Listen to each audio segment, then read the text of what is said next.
Société métallurgique de Normandie. Alors en plateau viennent de nous rejoindre Alain, Zélie, Alixia et Alexandre et on va parler de la Société métallurgique de Normandie. Tu nous introduis tout ça, Alain ? Bonjour Thomas, bah oui, je vais vous parler de ces petites histoires qui font l'histoire. À propos de la SMN, il y avait une fois la SMN. Je reprends les mots de l'association Mémoire Patrimoine SMN pour présenter ce que fut l'activité industrielle et humaine sur le plateau, d'où nous émettons actuellement. J'en profite pour remercier l'association et plus particulièrement son président, Gérard Procope, pour l'aide et la documentation qu'il nous a apportée pour préparer cette émission. Là, je vais citer. Situé à la jonction des communes de Colombelles, Giberville et Mondeville, le plateau est un exemple remarquable de cité ouvrière conçue durant la première moitié du XXe siècle pour et par le travail. Son histoire est liée à celle de la Société métallurgique de Normandie, fleuron de l'industrie bas-normande de 1913 à 1993. Si le réfrigérant, l'ancien atelier électrique et les postes de garde sont les derniers vestiges de l'usine, le plateau offre, grâce à son patrimoine préservé, un incroyable témoignage de la cité ouvrière. Château directorial, maison ouvrière, stade, école d'apprentissage, salle de spectacle, chapelle et encore d'autres que vous pouvez découvrir en vous y promenant. La construction de l'usine commence en 1910 et celle-ci commencera à produire de l'acier à partir de 1917 avec l'allumage du premier haut-fourneau du site. C'est le début d'une histoire chaotique et magnifique qui se terminera 80 ans plus tard avec la fermeture. Pour loger ces ouvriers, la direction de la SMN décide très tôt de construire une cité-jardin proche de l'usine selon les principes du paternalisme social. La SMN ne contrôle pas seulement l'espace usinier et les logements, mais toutes les activités de la vie quotidienne, les écoles, le service social, les coopératives d'alimentation, les équipements sportifs et culturels. Tout est construit et géré par la SMN. La cité est aussi marquée par l'immigration. En effet, très vite, ce sont des Chinois, des Polonais, des Russes, des Italiens, des Espagnols et bien d'autres nationalités qui viennent mettre leur force de travail au service de ce projet industriel. Voilà, c'est la fin de citation. Donc si vous voulez plus d'informations, vous pouvez prendre contact avec l'association Mémoire Patrimoine SMN, 4 rue de l'Hôtellerie à Mondeville. Vous allez sur Internet, vous trouvez assez facilement. Sinon, le numéro de téléphone, c'est 06 77 03 50 44. Nous n'avons ni le temps ni l'ambition de raconter l'histoire de la SMN. Nous allons vous raconter quelques-unes des petites histoires qui font l'histoire. Un quiz, un peu de poésie à la manière de Georges Perec ou de Jacques Prévert, et de la musique, des chansons compléteront ce feuilleton. Et une étrange et secrète information que nous avons pu dénicher au cours de nos recherches. Merci beaucoup Alain pour cette introduction. Alors peut-être que tu vas pouvoir nous préciser la prochaine pause musicale qui va arriver avant de démarrer sur les chapeaux de roue. Oui, donc on va entendre une chanson qui est en rapport avec l'activité industrielle. C'est Le Chiffon Rouge par Michel Fugain et la compagnie.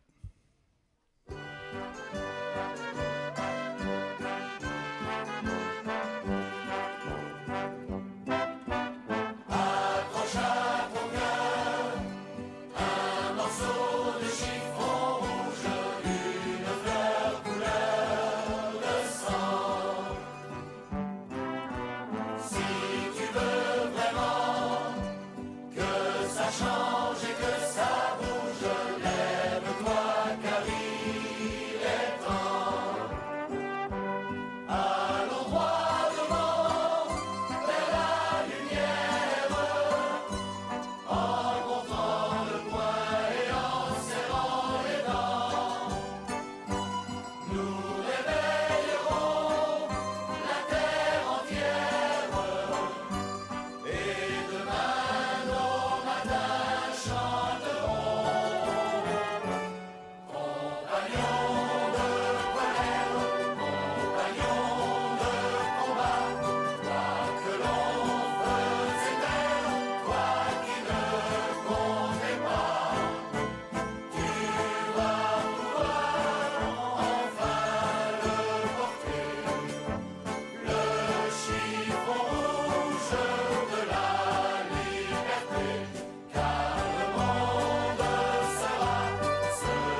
Merci Michel Fugain. C'est très éclectique aujourd'hui, hein, la musique qui passe autour du Media Lab de se percher sur un plateau. Alors on continue avec un petit peu de poésie et Alain, Zélie et Alixia. C'est ça Alain? C'est ça, avec Alexia, Zélie et Alexandre, nous allons vous présenter la SMN à la manière d'un inventaire à l'après-vert.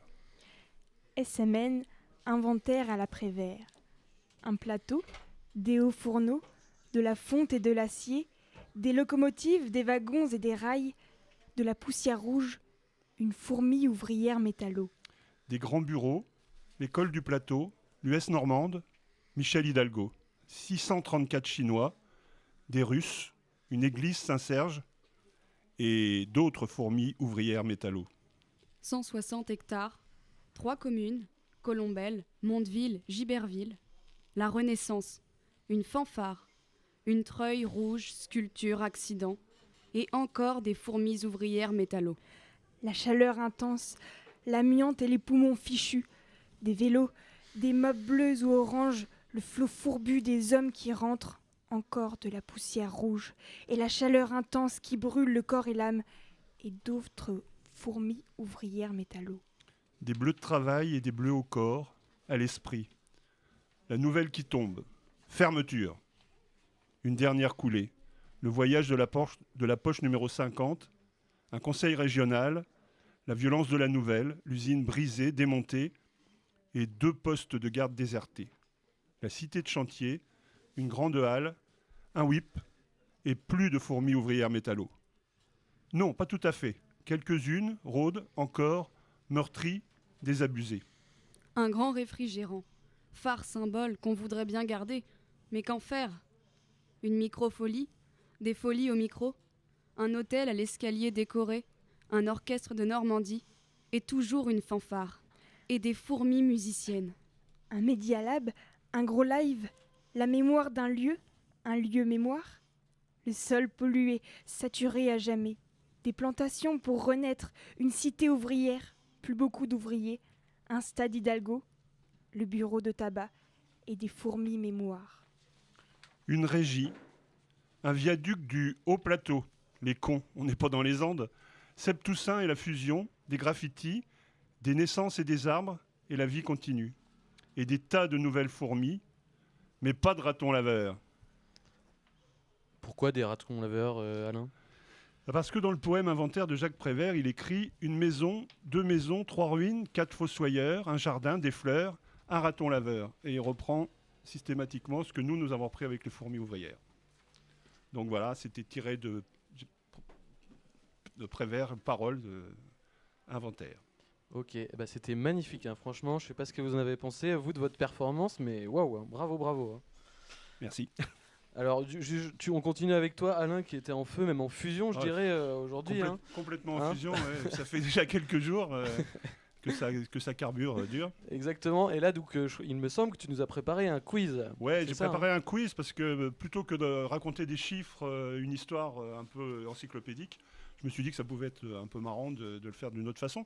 Et donc, je vais me servir de mes cobayes, là, Zélie, Alexia et Alexandre, pour leur poser quelques questions sur l'histoire de la SMN, l'histoire du site, et donner quelques précisions après la réponse. Alors, à votre avis, en quelle année la première usine sidérurgique a-t-elle été construite sur le site? En 1898, de 1910 à 1912,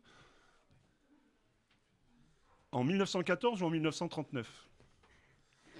Vraiment, je sais pas du tout. Je dirais la réponse B.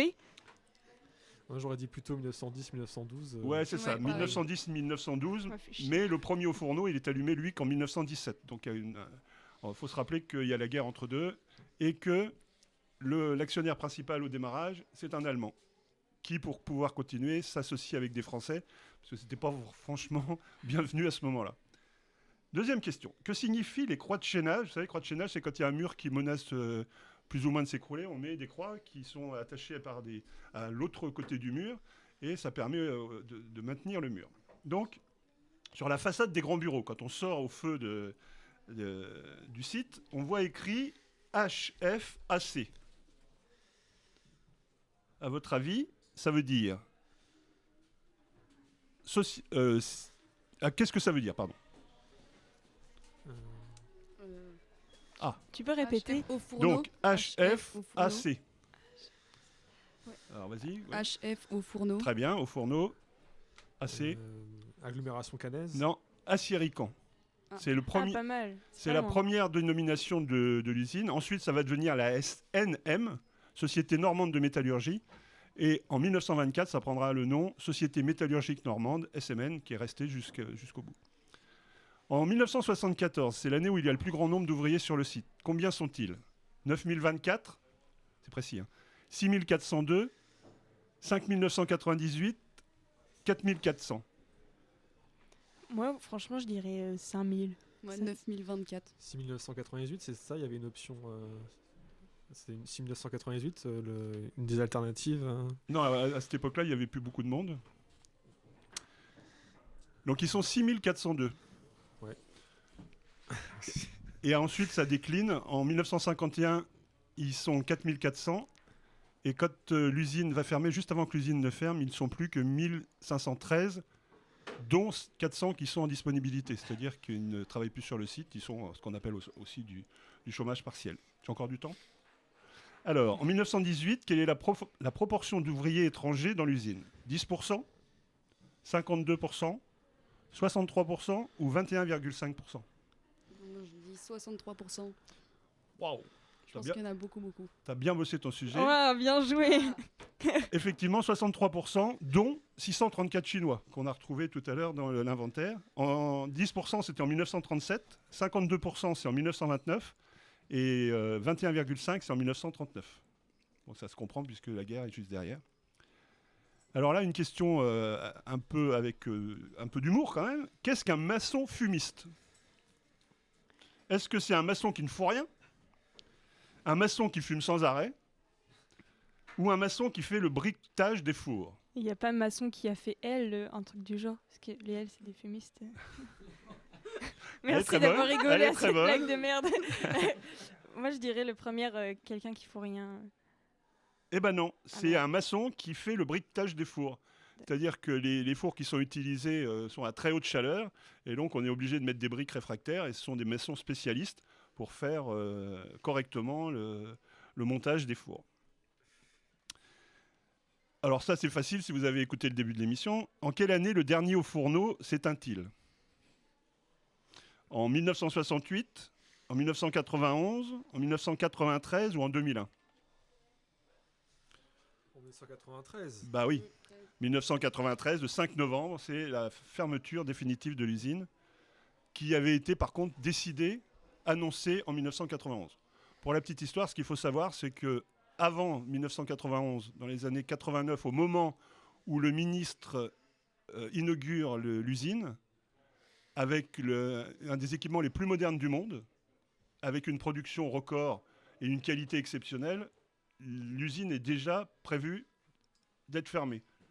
Donc après, c'est un leurre qu'on donne aux ouvriers. Et ensuite, l'usine va, à partir de 1991, se manger elle-même. C'est-à-dire que tout ce qui va ne pas être du métal va être enfoncé dans le sol, dans les trous, les galeries qu'il peut y avoir, parce que c'est un sous-sol qui est truffé de galeries, de fils, aussi de cavernes, parce qu'il y a eu la pierre de Cange qui était en dessous. Et tout ce qui est métallique va être mangé par le haut fourneau. C'est-à-dire que quand l'usine ferme en 93 et qu'on va démonter le haut fourneau pour qu'il parte en Chine, tout le métal de l'usine a été mangé par l'usine. C'est un peu comme si on se mangeait soi-même jusqu'à temps qu'il n'y ait plus rien. Quand on entend ça, moi ça m'a fait un peu froid dans le dos quand Gérard Procope m'a raconté ça. Pas encore? Alors, avant sa fermeture, qu'est-ce que l'usine produisait? Est-ce qu'elle produisait des rails, du fil ou des tôles? Des rails. Non. Du fil. Oui, elle produisait du fil, et en particulier du fil pour les pneus Michelin. Donc la dernière usine, le dernier haut fourneau, c'était ce qu'ils appelaient la coulée continue. Il n'y avait pas d'interruption entre le moment où l'acier sortait, elle partait dans une poche, puis tout de suite elle était envoyée dans des systèmes qui la transformaient en fil de plus en plus fin selon les commandes. Arrivé au bout, le fil était enroulé, il partait sur des Fenwick et c'était mis sur soit des wagons, soit des camions. Et un des plus gros clients de l'époque de la SMN, c'est les usines Michelin à Clermont-Ferrand. Je peux ? Une petite Alors, dernière. La dernière. Qu'est-ce qu'une treuille ? C'est une feuille d'acier de triple épaisseur à débiter. C'est un engin de levage spécifique à la sidérurgie. Ou est-ce que c'est un accident de laminage ? Il me semble plutôt qu'il s'agit plutôt du fameux accident de laminage. Exact, c'est un accident de laminage. C'est-à-dire que l'acier, quand il est produit, il est transformé en espèce de grosse barre de fer ronde. Et selon la qualité de ce qu'on veut, du fil de fer barbelé, etc., la section n'est pas la même. Donc, c'est envoyé dans des filières. Ça va à très grande vitesse. Et là, il y avait eu une erreur de réglage. Et la barre de fer, au lieu de passer dans le trou, elle est tombée à côté. Donc, elle s'est tordue dans tous les sens.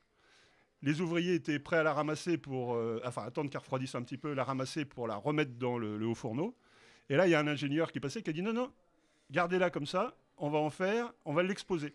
Et si vous allez devant la Renaissance, au milieu de la place, vous avez une espèce de serpent rouge là, qui est au milieu, et ben c'est cette fameuse treuille. C'est pas une sculpture d'un artiste canet ou d'ailleurs, ni chinois non plus, c'est un accident industriel. Voilà.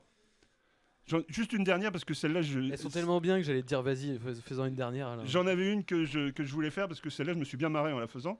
Qu'est-ce qu'un laminoir ?